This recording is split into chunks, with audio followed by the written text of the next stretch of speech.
When you talk about Shiva, there is no parentage, there is no place of birth. It's very common to refer to Shiva as Yaksha Swarupa. Yakshas means always those kind of beings which are not human.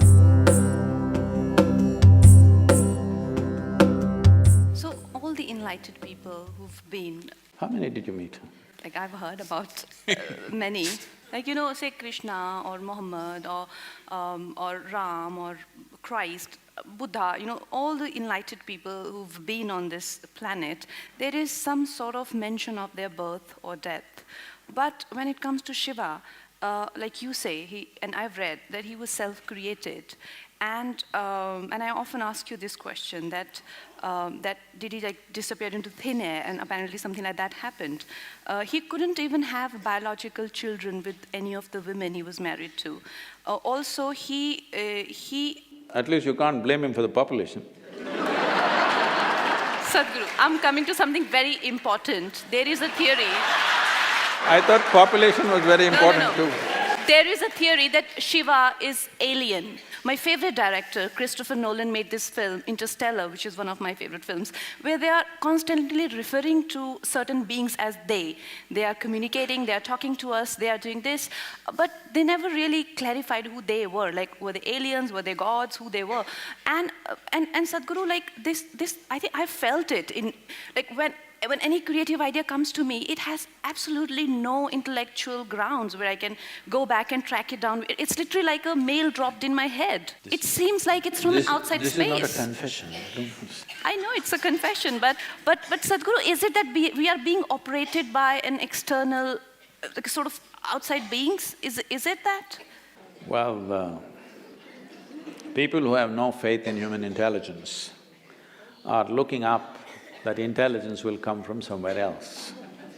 What we need to understand is, see, there are certain things which are very significant things in this country which unfortunately this present generation has completely forgotten, or very few people are reminded, and the rest of the world, some places they recognize, rest of the places it's not there. What the thing is just this, here we consider things like this. For example, in yoga, we call your spine the center of the universe, we call it Merudanda. That means it's the axis of the universe.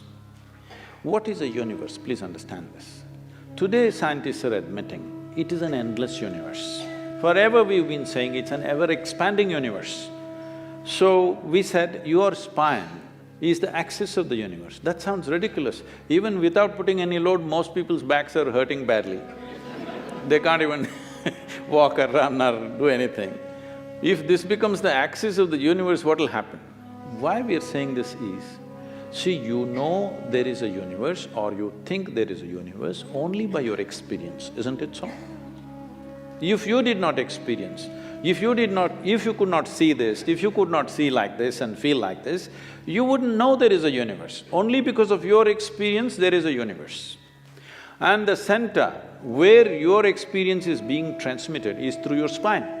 If we cut a few wires in your spine, you will have no experience even of the body, forget about the universe. So because your ability to experience the universe is rooted and centered in your spine, we are calling your spine as the axis of the universe. Suppose this hall, see now we know the boundaries of this hall. Now we can debate whether this is the center of this hall or that is the center of this hall. Suppose there are no boundaries to this hall. How would you decide which is the center of this hall? Where you are is the center of the hall, isn't it? From this basis, we developed a whole possibility for a human being, how not just to believe these things, but to make it into your living experience. It is from this the word yoga came, that the inclusiveness happens not because I tell you, oh, I love you, you love me and all this stuff. Inclusiveness happens simply because you obliterate the boundaries of your individuality. Not because I love you, you love me, I hug you hug me, so because we are inclusive, no. All that will last for some time. Tomorrow if they do something that you don't like, it'll be finished. But you obliterate the boundaries of your individual nature, including your body, that you know how to sit here without being identified with the boundaries of who you are. Your physical structure, your mental structure, your emotional structure has a boundary. It may be large or small. No, I'm not talking about the body being large. It may be large or small, but it has a boundary. But there are dimensions which have no boundary. What doesn't have a boundary is non-physical in nature.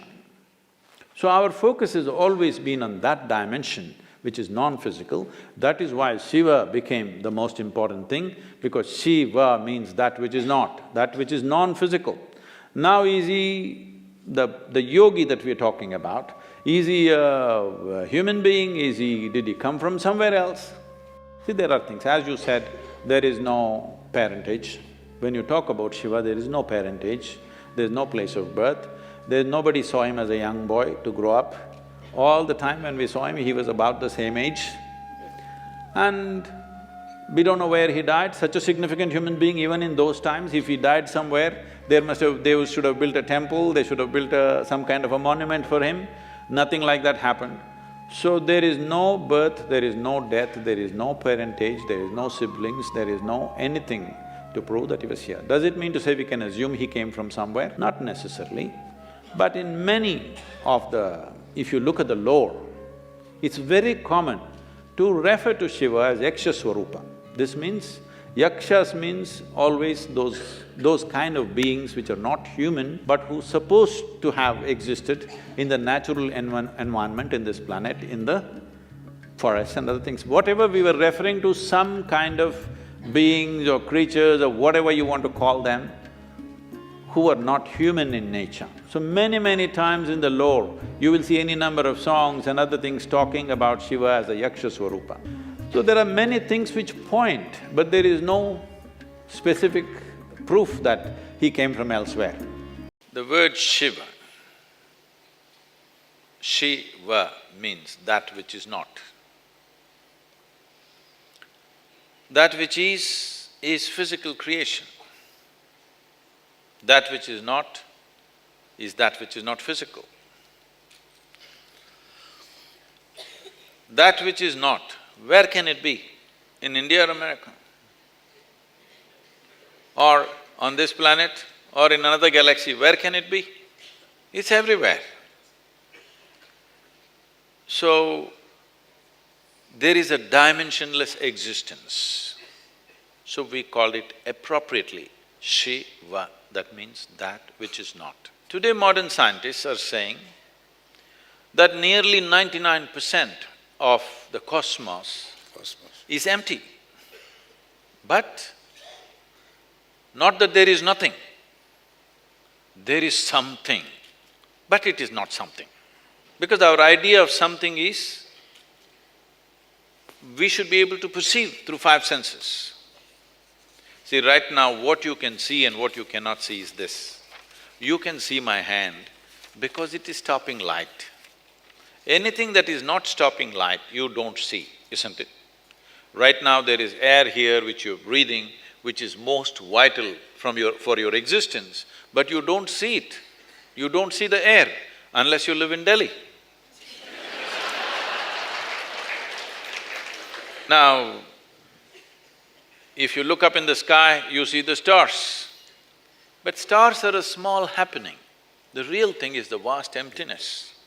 So this we refer to as Shiva, that which is not.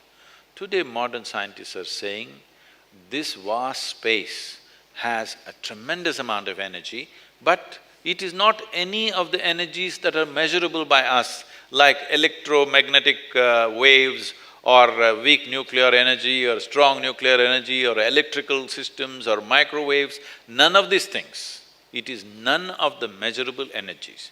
But there is no denying it is tremendously powerful. So we said, Shiva means that which is not. And we said it is in the lap of Shiva that creation happens. At the same time, we called Adi Yogi also the Shiva. So we will call the ultimate reality as Shiva, the one who realized that, the Adi Yogi, as Shiva. One who did not realize that but has the possibility, we'll call him Shiva. We'll call the dog also Shiva because he is also made of the same stuff, but he cannot know. But we want him to hear that sound. So every time we call him Shiva, Shiva, Shiva, we hope that he will evolve one day.